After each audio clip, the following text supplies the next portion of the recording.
Our goal in this problem is to solve the exponential equation, which means we need to find the value of the variable x, which is located in the exponent in the problem. That's what makes it an exponential equation. One of the first things that we do is we try to isolate the e to the power of 2x. So to do that, I'm going to subtract a 1, just use our basic properties of equality, and then I'm going to divide out the 8. So I end up with e to the power of 2x is equal to 20 divided by 8. Now you certainly could reduce this fraction and write it as 5/2. You could also just change it to 2 5/10, since that's a nice answer. Now there's two ways to solve this problem from here. One way would be to rewrite it as a logarithm, and I'm going to show you that method first. The second way would be to take the logarithm of both sides, and I'll show you that method second. If I'm going to rewrite this as a logarithm, you may need to remember an easier problem. For example, I like to show this one in class. We know that 7 squared equals 49.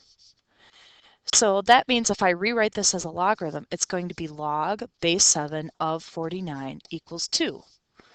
The answer to a logarithm problem is the power in the original, it's the exponent in the original problem.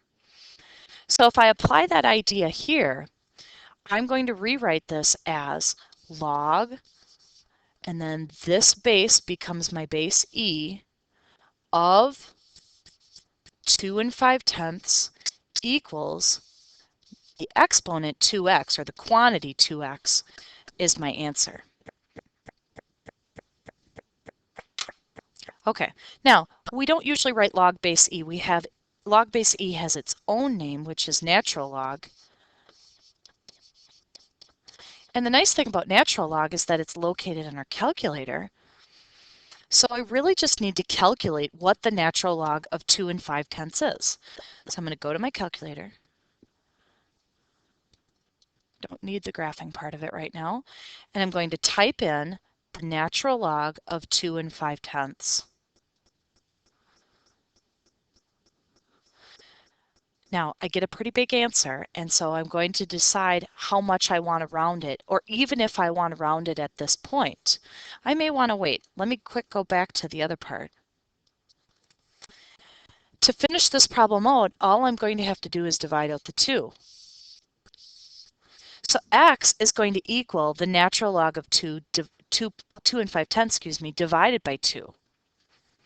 So let's actually do that in the graphing calculator. We're going to take that answer, divide it by 2, and then we'll round it at the end of the problem. Now, it depends on how many values you want. I oftentimes recommend 3 decimal places, so I'm going to round this to 458 thousandths.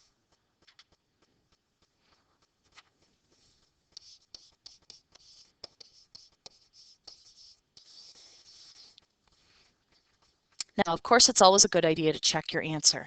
So if we were to substitute 458 thousandths in the place of x, we should get pretty close.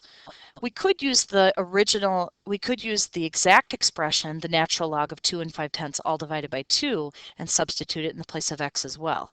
Let's just try it.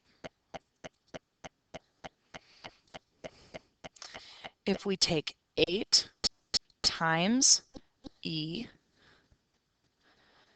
to the power of 2 times, and our answer was, let's just remind ourselves, 458 thousandths, plus 1.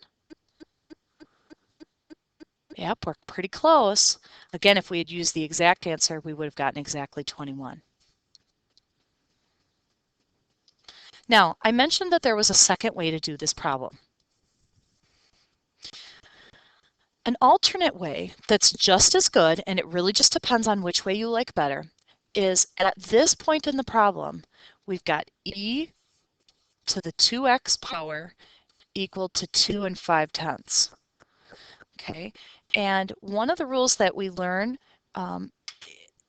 in this unit of study is that to solve an exponential problem, we can take the log of both sides. And really, you can take the log of any base. I would probably take the natural log.